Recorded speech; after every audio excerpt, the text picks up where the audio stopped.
আপনাকে ওকে মানতেই হবে বাবা, তাই না মা? আপনি তো জানেন সত্যিটা কি।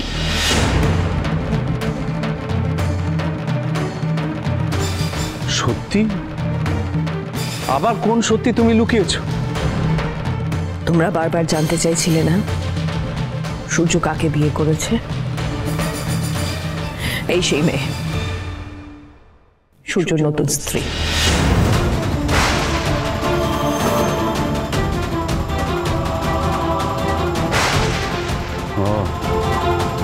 তুমি তুমি সেই মেয়ে? তুমি তুমি আমাদের সূর্যর বউ? কি মিষ্টি দেখতে তোমাকে।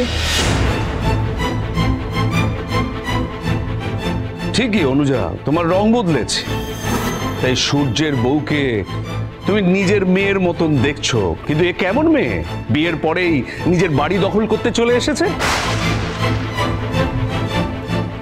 দীপা, এ কেমন মেয়ে?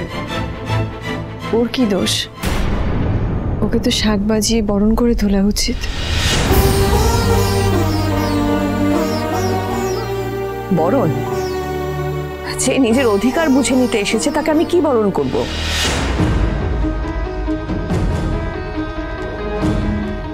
তুমি জানো না সূর্যর দুটো সন্তান আছে, আর তার বিয়ে তো দিদিও করেছে। কি বলে তুমি? তোমার এত বড় স্পর্ধা! কার সাথে কার তুলনা করছো তুমি? ও তো ভুল কিছু বলেনি মা। দিদি আই এম সরি। থাক ইরা, তোমাকে আর কিছু বলতে হবে না মা। ওর কোনো দোষ নেই, ও তো আর সবকিছু জানে না। আর আমরা সবাই কারোর না কারোর হাতের পুতুল।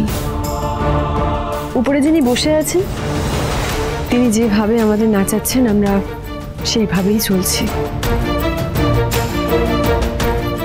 সবই ঈশ্বরের। তাই বলছি ওকে প্লিজ দোষ দেবেন না, মেনে নিন। আমাদের সবার জীবন আবার নতুন করে শুরু হোক। কত কষ্ট করে তুই মিথ্যে কথা বলছিস আমি জানি দীপা, কিন্তু আমার জন্য আমার স্ত্রী হয়ে তুই সারা জীবন থাকবি? মেয়েকে বিয়ে দিয়েছেন, এবার আপনার কাছ থেকে আমরা পারমিশন চাইছি মা। মেয়েকে বিদায় দিয়ে ছেলের বউকে ঘরে তুলুন।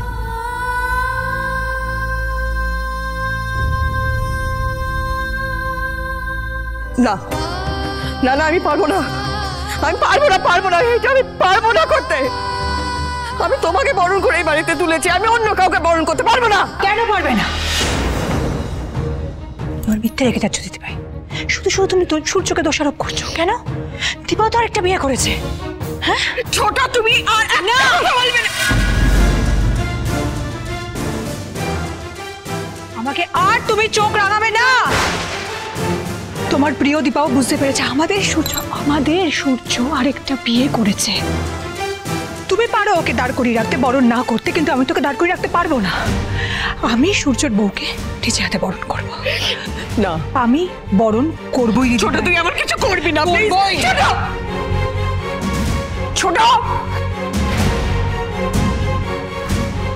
ছোট, প্রবীর, ছোট একেবারে পাল্টে গেছে প্রবীর। আমি এই ছোটকে চিনি না, ও সম্পূর্ণ পাল্টে গেছে।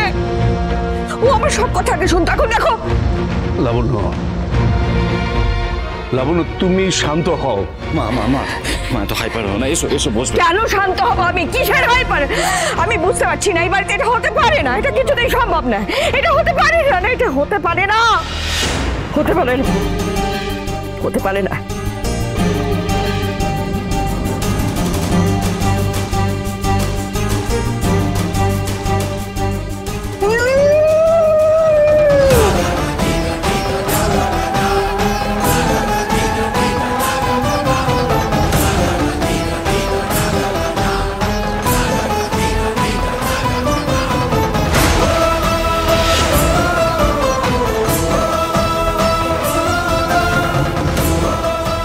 দীপা, যেখানে সম্মান নেই সেখানে আমি তোকে থাকতে দেব না।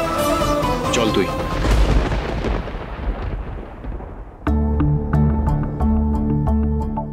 তুমি ঠিকই বলেছো অর্জুন, যে বিশ্বাস, যে সম্মান দীপার এই বাড়িতে পাওয়ার কথা ছিল, সেটাও কোনোদিনও এই বাড়িতে পায়নি।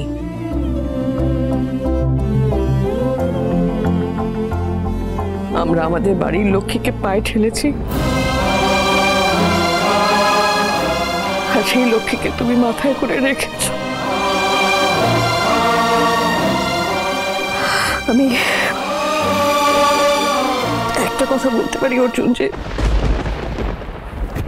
তুমি সত্যি ধন্য।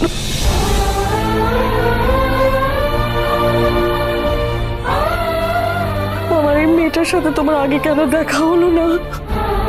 তাহলে মেয়েটা এতটা কষ্ট পেত না, এত কষ্ট পেত না। সব যে মিথ্যে। যখন যা হওয়ার ঠিক হবে।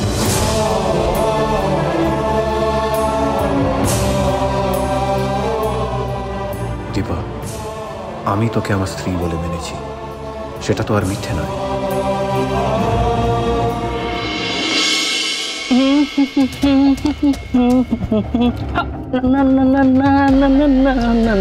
বাবা, হ্যাঁ, এত ফুর্তির কারণ কি ভিক্টর? বরণ করতে হবে তোমায় মাতৃদেবী। বরুণ? ইয়েস ইয়েস, বরণ। তোমার বড় পুত্রবধূ আর তোমার দুজন রেডিমেড নাতনিদের। শোনা মনে আমার। এই সন্তোষ, সবসময় না ফাজলামি করিস না, হ্যাঁ? যেটা বলার ক্লিয়ারলি বল। বাবা, এত রেসলেস কেন দেখাচ্ছে তোমাকে? সবসময় একরকম ভাল লাগে না ভিক্টর, পরিষ্কার করে বলতে পারো না কি বলতে এসেছো? দীপা মজুমদার এখন দীপা সেনগুপ্ত থেকে সোজাসুজি দীপা চক্রবর্তী হয়ে গেছে, বুঝতে পারছো? মানে তোমার প্ল্যানে তো পুরো জল ঢেলে দিল। ম্যাডাম দীপা এখন চক্রবর্তী বাড়িতে ঢুকবে, আর তোমার ঢোকার রাস্তায় একটা লক্ষণ রেখা টেনে দেবে। প্লিজ ভিক্টর, তোমার এই সমস্ত রাবিশ কথাবার্তা বন্ধ কর। আচ্ছা, এখন আমার কথা রাবিশ মনে হচ্ছে, কিন্তু একবারও ভেবে দেখেছো আমি একটাও কথা বাড়িয়ে বলছি কিনা? এখন ফাজলামো মনে হচ্ছে, কিন্তু এরপর লাইফ তোমার আমার সঙ্গে ফাজলামো করার আগে কিছু করো মারতে দেবে, কিছু করো। আমি কি করব ভিক্টর? সত্যিটা বলবে বলবে বলবে করে তার তো বললেই না, কতদিন কাটিয়ে দিই। এবার সত্যিটা বলে দাও। ইয়েস, টাইম নষ্ট করার আগে সত্যিটা বলে দাও যে তুমি ডক্টর অর্জুন চক্রবর্তীর মা।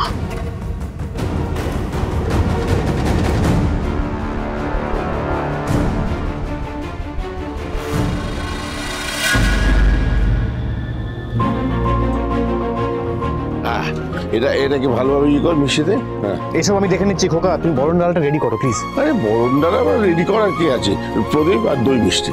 আরে না না, আরো অনেক কিছু লাগে টাগে। দেখো মা, দুজনে কেমন বাচ্চাদের মতো করছে, আমাদের মতো। বাবা, সব জেনে বসে আছিস? হ্যাঁ, করেছিস তারা বিয়ে, তা আবার মন্দিরে। তো বিয়ে না করলে কি সব রিচুয়াল জানা যায় না? হ্যাঁ, যেসব থেকে জানা যায় সেসব বাংলা সিনেমা তো তুই দেখিস না। দুধের আলতার সাথে সাদা কাপড় লাগে, সেই খেয়াল আছে তোমার? এই একদম ঠিক বলেছে। তারা আমি কাপড়টা নিয়ে আসি। তোমারও তো দেখছি একই রকম নলেজ।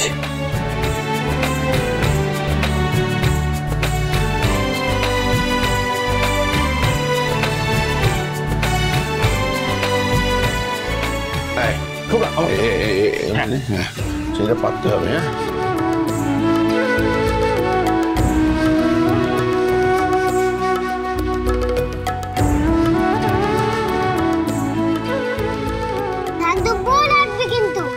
ঠিক বলেছে। মানে এগুলো স্ত্রী আচার তো, তাই ওদের একটু সাহায্য নিতে হচ্ছে। একদম ঠিক বলেছে। আসলে এগুলো তো ছেলেদের কাজ নয়, এগুলো ছেলেরা পারে।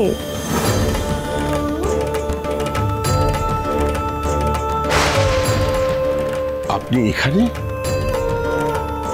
আর ওসব কি? বাড়িতে নতুন বউ এলে তাকে বরণ করে তোলার দায়িত্ব তো মায়েরই, তাই না? দাঁড়ান।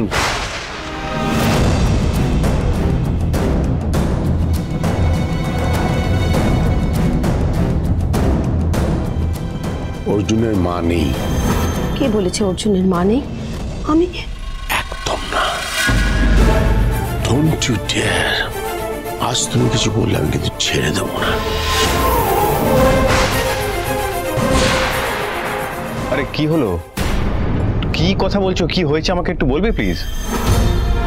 আচ্ছা অর্জুন, আমি তো তোমার মায়েরই মতো, তাই না? হ্যাঁ, তাই ভাবলাম যে রত্না দেবী, লাবণ্য সেনগুপ্ত সবাই তো দীপার মায়ের মতো, তাহলে আমি না হয় অর্জুনের মায়ের মতো হলাম। আমি যদি বরণ করি তাহলে তোমার কোনো আপত্তি নেই তো? কিন্তু আপনাকে এসব কথা কে বললো? সুখবর কখনো চাপা থাকে? তোমার শ্বশুর বাড়ি, মানে এক্স শ্বশুর বাড়ি, তারা তো আমাদেরও আত্মীয়, সেখান থেকে সব খবর পেয়ে যায়। অর্জুনের বউকে আমি বরণ করব। মানে আপনি কি করে করবেন? আপনি তো পুরুষ মানুষ। এতদিন ধরে অর্জুনের বাবা মা হয়ে আমি ওকে মানুষ করেছি পিতা দেবী। মায়ের দায়িত্ব যদি আমি পালন করতে পারি তাহলে বরণটাও করতে পারবো।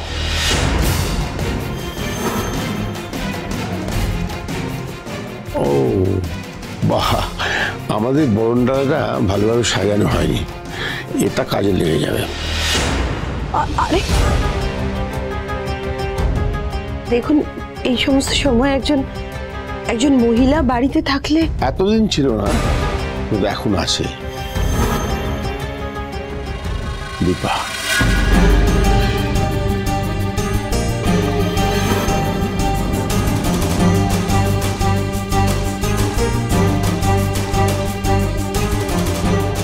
খোকা জেঠু, আমি তো আগেও এই বাড়িতে এসেছি, তাই নতুন করে আমাকে বরণ করার প্রয়োজন নেই। দীপা, এটা কোনো কথা হলো দীপা? ছোঁয়া